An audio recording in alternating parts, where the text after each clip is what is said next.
So I'm riding with Scooter Wolf up to Laconia. Take first lead. Get us out of the urban sprawl.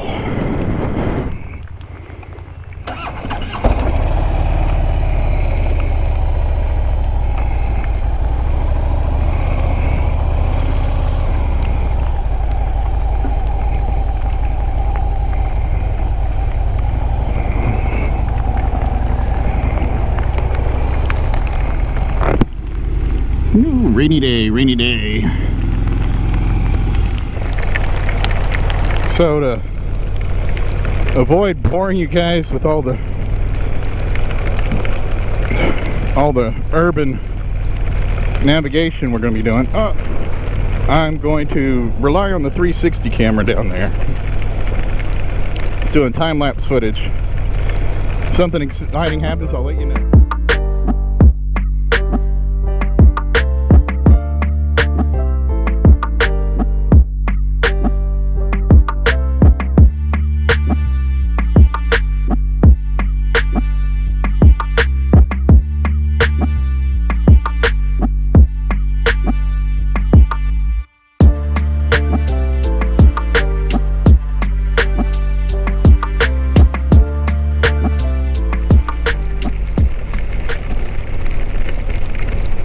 We're in some pretty heavy rain.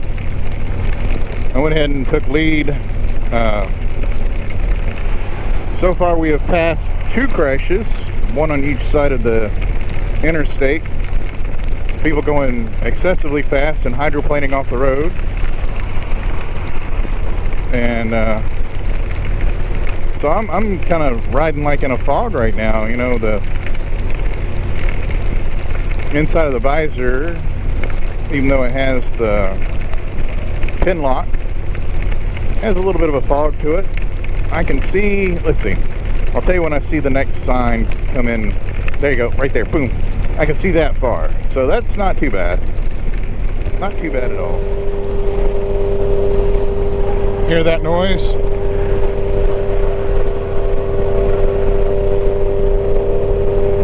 The tag on that BMW reads quiet time. Riding through Princeton, New Jersey right now. Missed it. There was some nice, I don't know what you call it, facades, or I don't, folies. Yeah, there's a foley. There's like some columns and a tree. I have to look that up online. Passed by some joggers out in the morning rain. Lots of beautiful old buildings. Ooh, wish my wife could come with me on trips like this.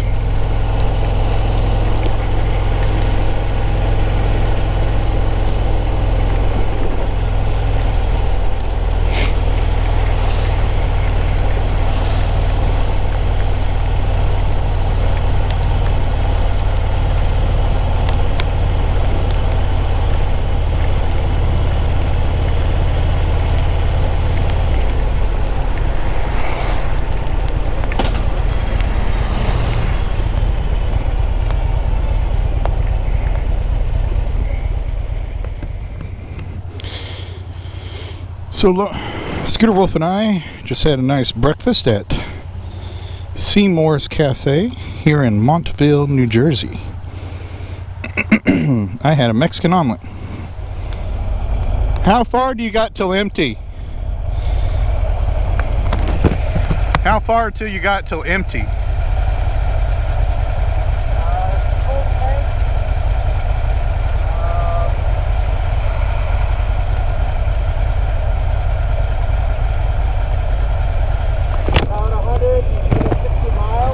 100 and what? 160 miles.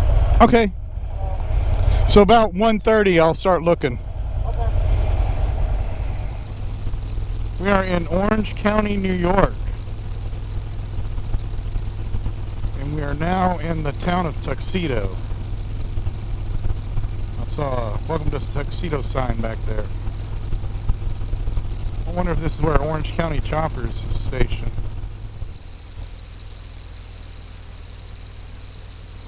already. Oh shoot, I just blew through that stop sign. Ah, blew through the stop sign, didn't even see it. There was weeds. The second one, there was weeds in front of it.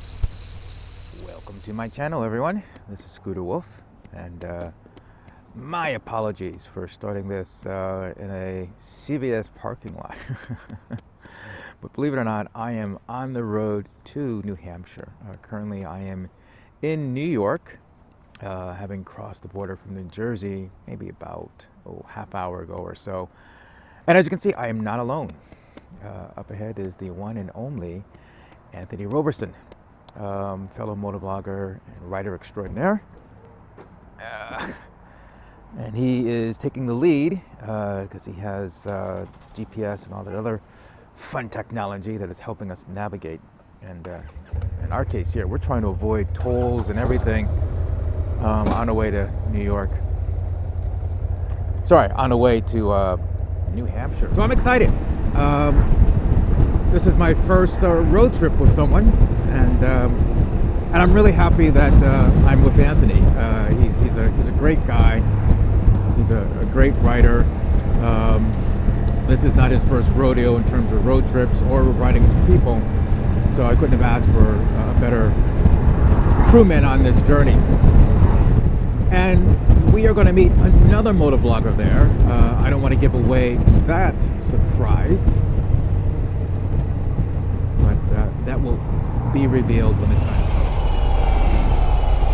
comes. Friendly people too. I mean, really, it's amazing. There was a elderly gentleman chatting us up, cancer survivor, bladder cancer survivor, in fact.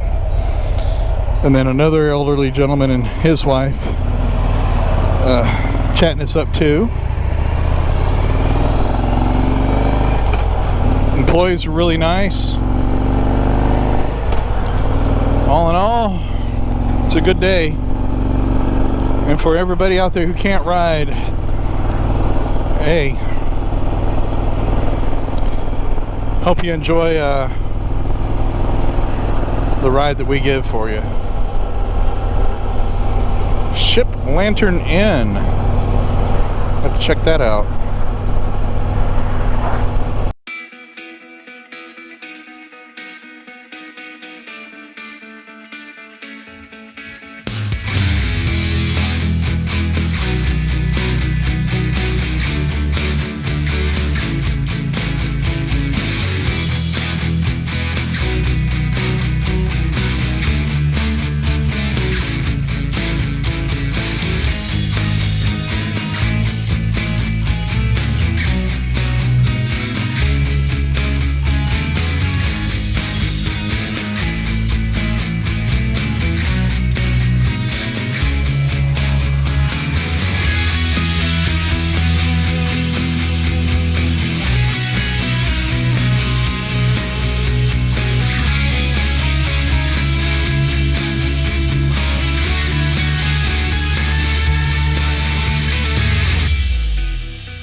There we go.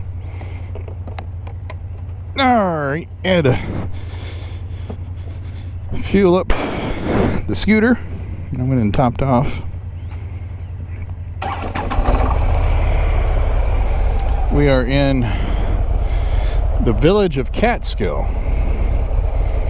And I was thinking, like, you know, you heard about comedians that won't play in the Catskills. I was thinking it was that. It's not. I don't think it is. I think that's referring to Catskill Mountains.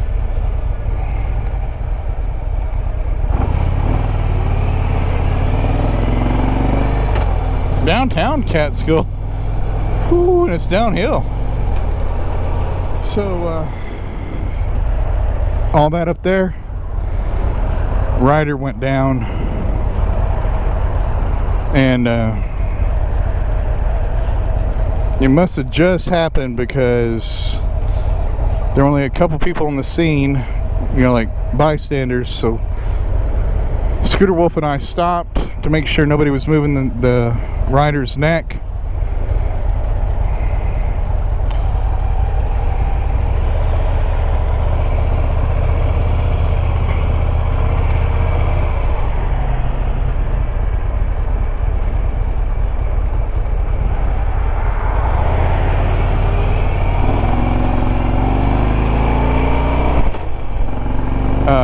yeah, we saw to make sure nobody was moving the rider's neck, and he was laying there. He was stable, wasn't moving.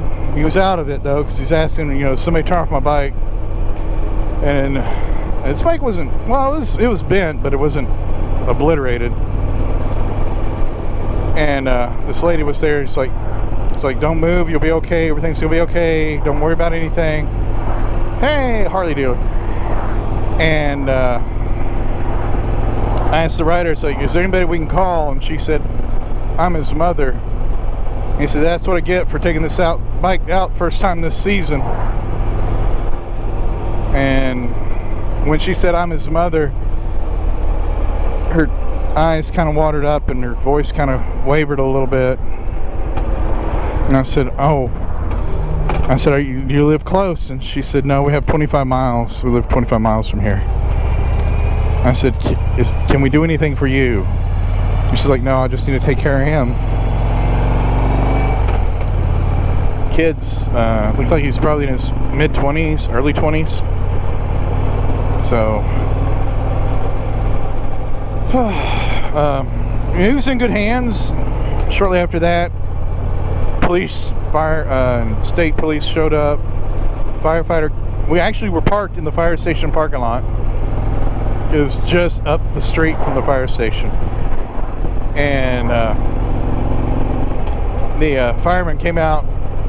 He said, is anybody hurt? And I said, yeah, the operator of the bike was injured. He went back in and they pulled out the rescue rig, got their turnout gear on.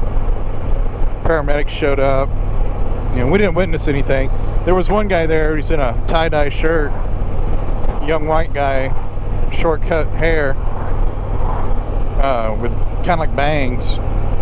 And he said, you know, well, we're going to head out. And I said, did you witness anything?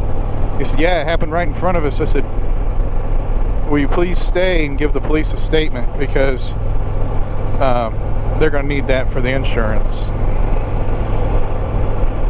You know, all that's going to be expensive, let alone crashing the bike, but all the aid, medical aid and everything. Yeah. Oh, what a shame. I hope he does well. I hope the bike's not serious. Hope his mom's not too torn up. I mean, it's got to be something to witness, you know, your kid getting in a crash on his motorcycle right in front of you, or, you know, with you nearby. Cute.